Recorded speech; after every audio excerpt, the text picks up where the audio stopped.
નવી ટ્રીક સાથે બજાર જેવી ક્રિસ્પી ખારી સિંગ બનાવવા માટે 2 કપ અને 300 ગ્રામ જેટલા દેશી સિંગદાણા લીધેલા છે, જે લાલ કલરના અને થોડા મોટી સાઈઝના હોય છે. તેને કુકરમાં એડ કરી દઈએ. સિંગદાણા જેટલું જ એટલે કે 2 કપ જેટલું પાણી એડ કરી દઈએ. સાથે 2 ચમચી જેટલું મીઠું એડ કરી દઈએ. 1 કપ સિંગદાણા સાથે 1 ચમચી જેટલા મીઠાનું માપ એકદમ પરફેક્ટ છે.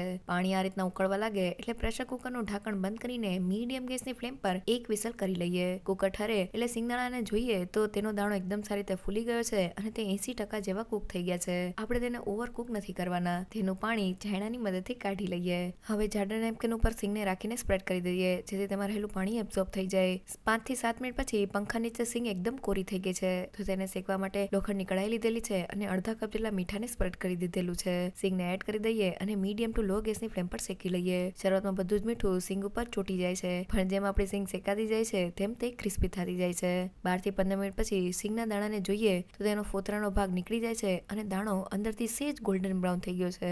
મીન્સ આપણી સિંગ એકદમ સારી રીતે શેકાઈ ગઈ છે. ગરમા ગરમ સિંગને પ્લેટમાં લઈ લઈએ.